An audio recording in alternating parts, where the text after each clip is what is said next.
What is thinking? Observe your reaction to the question, what is thinking? What is happening? You don't know how to respond. Have you never investigated this? You're waiting for an answer from your memory. And in this delay, in the gap between the question and the answer, lies the action, the process of thought. Isn't it different when you're asked a familiar question, like, what is your name? In that case, the answer comes instantly, because through constant repetition, the answer is already on the tip of your tongue.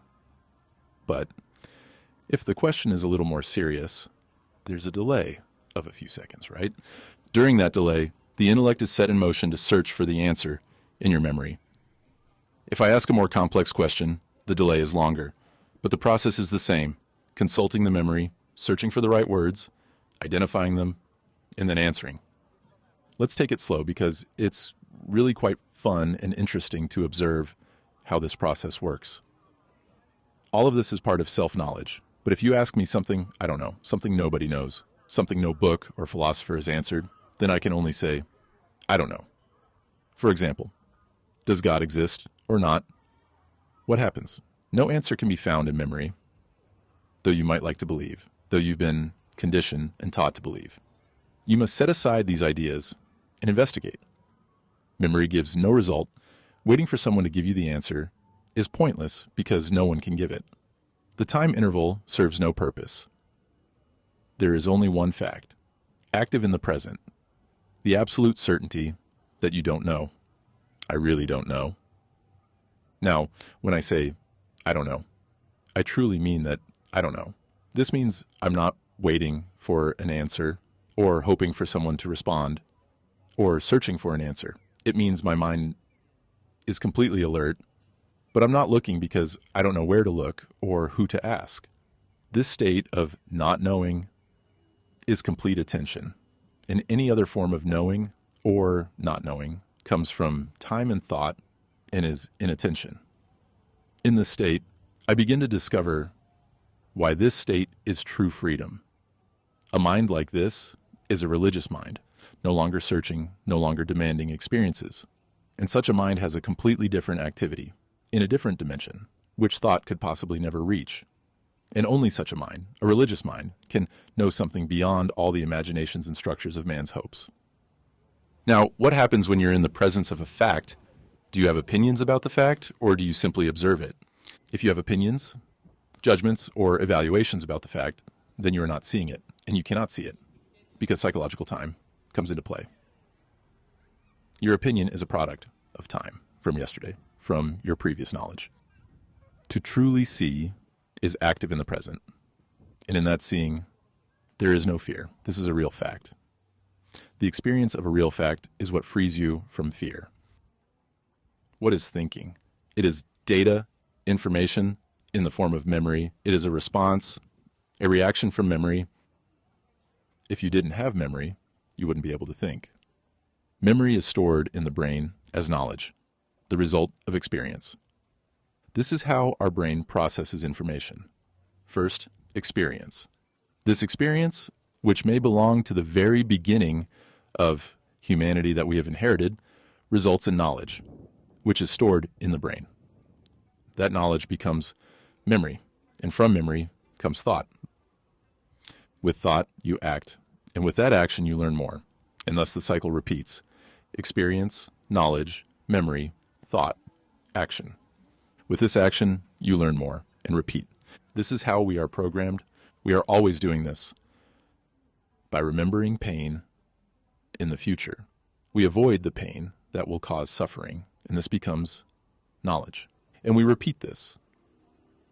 This is the movement of thought. See the beauty in this, how thought operates mechanically. Thought says to itself, I am free to operate. However, thought is never free because it is based on knowledge, and knowledge is obviously always limited. Knowledge is always limited because it is part of time. Knowledge comes with time. For example, to learn a language, you need time. To learn a skill, like driving a car efficiently, takes time. The same movement of external time is converted to the psychological field, and I'm referring to this type of time, internal psychological time. We also say, I need time to learn about myself. I need time to change what I am into what I should be. Converting the activity of the external world into the psychological world means that time is a major factor in our lives. The future, the past, and the present. Time, knowledge, memory, and thought are one single unit. They are not separate activities, but a single movement. I will learn more, and to learn more, I need time. Example, I don't know how to speak English, but I will learn. It may take 6 months, a year, or a lifetime. Knowledge is the movement of time. Time, knowledge, thought, and action. We live in this cycle. Thought is limited, so every action generated by thought must be limited. And this limitation creates conflict, creates division. If I say I'm a Christian or I'm a Protestant, in that case, I'm limited. And this limitation causes not only corruption, but also conflict. So a person says, I belong to a certain party, or I'm a member of a certain group, and thus there is conflict between us. Our life, from birth to death, is a series of struggles and conflicts from which we are always trying to escape, and that causes even more conflict. We live and die in this endless conflict. We never seek the root of this conflict, thought. Please don't ask, how can I stop thought? That's not the question. Biologically, over centuries, the brain has been programmed, conditioned. The body acts in its own way, breathing, the heartbeat, and so on. And so, if you are Catholic, Christian, or part of any group, you repeat this conditioning mechanically. What you call individual consciousness, which you think is yours, is the consciousness of all humanity. Part of it are the sensory responses. These sensory responses are naturally and necessarily programmed to protect you during hunger, to seek food, to breathe. Unconsciously, biologically, you are programmed. So, the content of your consciousness includes the many injuries and wounds you received in childhood, the many forms of guilt, traumas. It includes various ideas, imaginary certainties, many experiences, both sensory and psychological. There is always the base, the root of fear in its various forms. With fear, naturally comes hatred. Where there is fear, there must be violence, aggression, the extraordinary drive to succeed, both in the physical world and in the psychological world. In the content of consciousness, there is the constant pursuit of pleasure, the pleasure of possession, of domination, the pleasure of accumulating material goods, which gives power, the pleasure of a philosopher with his immense knowledge. Pleasure has countless forms. There is also pain, anxiety, the deep feeling of facing loneliness and sorrow, not just what is called personal pain, but also the enormous pain caused by wars, by neglect, by the endless conquest of one group of people trying to dominate another group. In this consciousness, there are racial and group contents, and finally, there is death. This is our consciousness, beliefs, certainties, and uncertainties, anxieties, loneliness, and endless misery.